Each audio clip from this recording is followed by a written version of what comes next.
Salah satu hal penting yang jarang diperhatikan oleh petani durian sebelum proses penanaman yaitu sterilisasi lahan serangga, telur-telur serangga, ataupun dari jamur-jamur patogen. Cara untuk sterilisasi lahan yaitu dengan mengaplikasikan.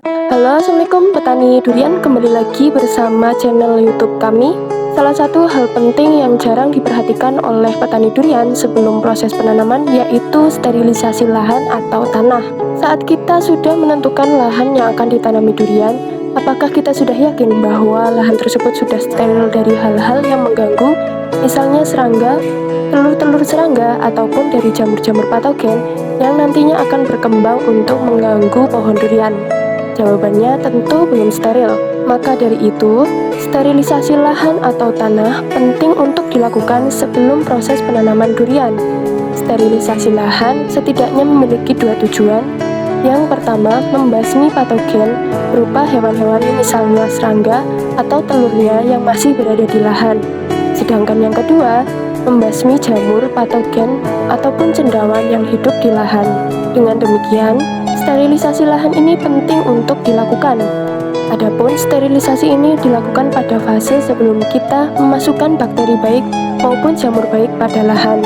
Jadi terlebih dahulu kita pastikan bahwa materi atau organisme yang bersifat patogen sudah hilang dari lahan atau tanah, lalu pada lahan tersebut baru kita beri jamur atau bakteri baik. Selain itu, perlu kita ketahui bahwa sebagian besar permasalahan dari proses penanaman dan perawatan durian bersumber dari media tanamnya.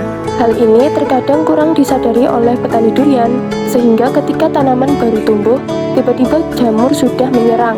Sumber jamur pada pohon durian tersebut bukan berarti berasal dari luar, namun bisa saja sumber jamur ada pada media tanam yang digunakan.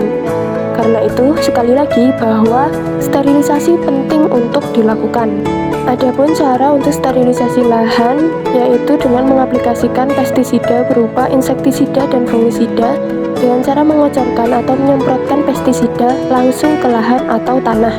Setelah proses sterilisasi selesai dengan jeda beberapa hari, maka kita bisa memberikan jamur baik pada lahan, misalnya mycorrhiza atau trichoderma, dengan cara menaburkannya pada lahan atau tanah yang telah terlebih dahulu kita sterilkan. Bagi yang tertarik untuk menanam durian sekaligus konsultasi mulai awal tanam hingga berbuah, kami menyediakan bibit durian kualitas unggulan yang cepat berbuah seperti ini.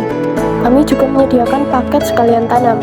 Jangan khawatir bibit rusak di perjalanan, garansi aman sampai alamat. Pengiriman bisa ke seluruh Indonesia. Bisa beli eceran atau beli banyak lebih murah, dan juga bisa gratis pupuk. Jika tertarik bisa hubungi admin di nomor yang tertera di bawah.